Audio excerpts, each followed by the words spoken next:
Bonjour, bienvenue à cette capsule du chapitre 5 qui concerne le pH d'un acide faible. Donc, on a déjà vu la théorie concernant les acides faibles là, qui se dissocient partiellement. Donc, soit la théorie de Bronsted-Lowry dans laquelle on met l'acide dans l'eau, ou la théorie d'Arrhenius qui, spontanément, l'acide va se décomposer en H+, et autre chose. Donc, dans le cas des acides faibles, la constante d'équilibre est plus petite que 1. Donc, le Ka, dans ce cas-ci, est plus petit que 1, de sorte qu'il y a deux flèches, donc la réaction est réversible, contrairement aux acides forts pour lesquels la réaction est complète. Donc, on va voir ce que ça va changer sur le calcul du pH. Donc, on est toujours dans le chapitre 5 concernant les acides et les bases. Je vous représente encore une fois les formules auxquelles vous avez droit. Donc, vous pouvez toujours vous en servir. Aujourd'hui, celle qu'on va se servir, pH dans le cas de la théorie de Bronsted-Lowry, pH dans le cas de la théorie d'Arrhenius. Et j'ai mis dans l'exercice une difficulté supplémentaire. On va devoir convertir un pKa en Ka. Donc, on va prendre l'équation en haut ici, là, qui permet de passer de un à l'autre, du pKa, transformer ça en Ka. Donc, j'ajoute une difficulté supplémentaire là, pour qu'on s'habitue tranquillement à utiliser les autres formules. Donc, encore une fois, dans la théorie des acides, on peut utiliser deux choses. Donc, soit la théorie d'Arrhenius, donc pas d'eau, ou la théorie de Bronsted-Lowry. Donc, à ce moment-là, l'eau va servir de capteur de H+. Donc, l'eau peut servir de base. On se rappelle que l'eau, c'est une substance qui est amphotère. Donc, je vais faire le même exercice avec les deux théories, un peu comme j'ai fait dans la capsule précédente. Donc, je vais faire le premier cas avec la théorie de Bronsted-Lowry. Donc, mon acide va céder un H+ à l'eau. Et je vais faire le même exercice avec la théorie d'Arrhenius, donc sans milieu, sans eau, dans le fond. Bien, il y a de l'eau, mais l'eau ne servira pas de capteur de H+. Donc, théorie de Bronsted-Lowry. Donc, vous avez ici un exemple. Donc, vous avez de l'acide hypochloreux, HClO. Vous avez un pourcentage. Donc, comme ce n'est pas spécifié par défaut, c'est un pourcentage massique, donc P sur P. Vous avez la masse volumique de la solution. Vous avez une information ici supplémentaire qui est le pKa de cet acide-là. Et même question, on veut savoir c'est quoi le pH de cette solution-là. Donc, l'objectif, si on veut trouver le pH, c'est d'avoir la concentration molaire volumique, soit des ions H3O+, si on prend la théorie de Bronsted-Lowry, ou la concentration des ions H+, si on prend la théorie d'Arrhenius. On se rappelle que pour trouver le pH, c'est souvent plus facile de travailler en molarité, donc en mol par litre. Donc, le fait d'avoir des pourcentages massiques, ce n'est pas très utile. Donc, on va se servir des deux valeurs qui sont là, le 4,2 et la masse volumique de la solution pour transformer ça en mol par litre. Donc, on va poser 100 g de solution, 4,2 g de soluté, etc., etc. Donc, ce qu'on a fait dans la première partie de la session. Donc, j'ai déjà fait l'exercice. On arrive à une concentration molaire volumique de 1,2. Donc, toujours travailler en mol par litre lorsqu'on veut trouver des pH. Maintenant, on doit se demander HClO, est-ce que c'est un acide ou une base? Donc, comme son nom l'indique, l'acide hypochloreux, c'est un acide, donc il va libérer des H+. Est-ce qu'on doit se demander maintenant, est-ce que c'est un acide fort ou un acide faible? Et là, on a des indices. Donc, premier indice, on a un pKa. Donc, si on a un pKa, ça veut dire que cet acide-là a une constante d'acidité. Et si elle a une constante d'acidité, ça veut dire que c'est un acide faible. Donc, premier indice. Et l'autre indice qu'on a, bien, il ne fait pas partie des... Oups. Oui, j'ai sauté une étape. Donc, le pKa, qui est mon premier indice. Donc, le pKa, c'est pratique de le transformer en Ka. Parce que dans les calculs, on n'a pas besoin du pKa, mais on a plutôt besoin du Ka. Donc, pour transformer notre pKa en Ka, on sert de la formule qui est ici en haut. Ka qui est 10 exposant moins pKa. Donc, je transforme mon pKa en constante. C'est ce qui va me servir un petit peu plus tard dans mes calculs. Donc, ce que je disais, comme cet acide-là a une constante d'acidité, on voit que la constante est plus petite que 1. Donc, comme sa constante est plus petite que 1, bien, nécessairement, c'est un acide faible. Et l'autre information que j'ai concernant cet acide-là, c'est qu'il ne fait pas partie des 7 acides forts. Donc, vous voyez que le HClO, il n'est pas ici, là, il n'est pas présent.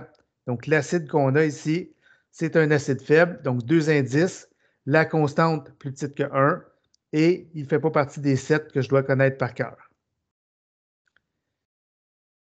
Qu'est-ce qu'on fait lorsqu'on a un acide faible? Donc, si on prend la théorie de Brown-Stud-Lowry, on met notre acide dans l'eau. L'acide va donner un H+ à H2O qui, lui, va le capter. De sorte qu'il va me rester du côté des produits H3O+, donc le H2O qui a capté un H+, et du ClO-, c'est le HClO qui a donné un H+.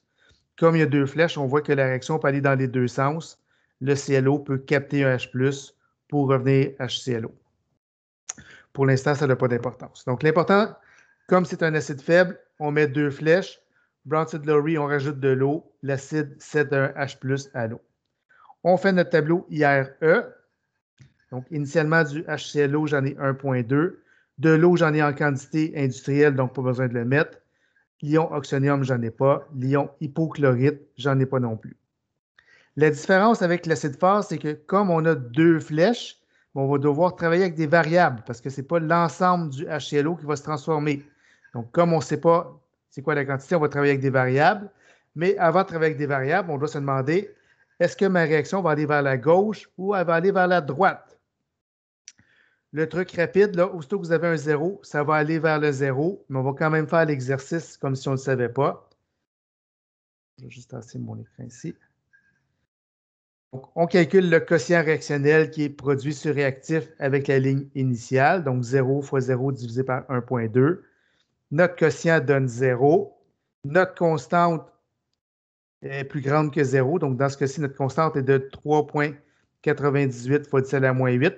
On l'avait calculé tantôt là, avec la formule Ka est égal à 10 exposant moins pKa. Donc, comme mon QC est plus petit que ma constante, ma réaction va aller vers la droite. Et comme on a deux flèches, on travaille avec des variables, donc avec des x. Comme je m'en vais vers la droite, ma ligne R doit suivre les mêmes proportions que la ligne du haut, de sorte que je vais avoir moins x plus x plus x. Et je me retrouve à l'équilibre avec 1,2 moins x et x. Pour déterminer la valeur du x, maintenant, je dois connaître la valeur de ma constante. C'est ce qu'on avait déterminé tantôt. Donc, ma constante qui est produite sur réactif avec la ligne à l'équilibre, donc E. Donc, x fois x sur 1,2 moins x. Ma constante vaut 3,98 fois 10 à la moins 8, donc je l'indique ici. On se rappelle du truc. Donc, le truc, c'est qu'on peut négliger potentiellement les plus x et les moins x à la condition que la concentration de départ divisée par la constante donne quelque chose de plus grand que 100, ce qui est le cas ici. Donc, je peux enlever le moins x. Donc, je me trouve avec l'égalité 3,98 fois 10 à la moins 8 est égal à x à la 2 sur 1,2. J'isole le x. Oups. J'isole le x qui me donne 2,19 fois 10 à la moins 4, que je peux aller remplacer un peu partout dans mon tableau, là, le moins x, le plus x, moins x plus x plus x. Donc, je le fais ici. Là. Donc, j'ai remplacé ma valeur de x. Et on se rappelle que l'objectif, c'est de trouver le pH. Donc, pour trouver le pH, j'ai besoin de ma concentration en H3O+, que j'ai ici. Comme ça. Ayant ma concentration en H3O+, je me sers de la formule du pH, donc pH qui est moins log de H3O+, donc moins log de 2,19 fois 10 à la moins 4, ce qui me donne un pH de 3,66. On peut se demander, est-ce que ce pH-là a du sens? La réponse est oui, parce que je suis en présence d'un acide. Donc, si on se rappelle de l'échelle de pH, pour un acide, mon pH doit être en bas de 7, ce qui est cohérent avec la réponse que j'ai ici, qui est de 3,66. Donc, vous voyez que la méthode est similaire à ce qu'on a fait pour les acides forts. C'est juste qu'on travaille avec des variables, étant donné qu'il y a deux flèches. Donc, on travaille avec des plus x et des moins x. Donc, ça, c'était la théorie de Brown-Stud-Lowry. Je vais refaire exactement le même exercice avec la théorie d'Arrhenius. Vous allez voir que ça donne la même chose. Donc, j'ai encore mon acide hypochloreux, son pourcentage massique, sa masse volumique, son pKa, etc. On transforme ça en mol par litre. Toujours plus pratique. On transforme notre pKa en Ka, parce qu'éventuellement, on va avoir besoin de la constante. Donc, pour transformer notre pKa en Ka, on sert de la première formule qui est ici, Ka qui est 10 exposants moins pKa. Comme c'est ici.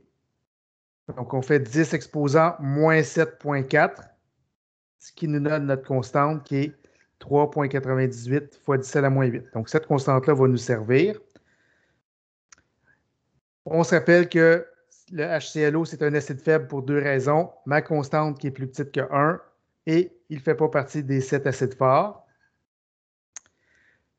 Donc, où ça change avec la théorie d'Arrhenius, c'est qu'on voit ici, je n'ai pas rajouté de l'eau. Donc, spontanément, là, mon HClO se décompose en H+ et ClO-. On fait notre tableau IRE. Donc, initial, j'ai 1,2, 0 et 0. On doit se demander si ma réaction va aller vers la gauche ou vers la droite.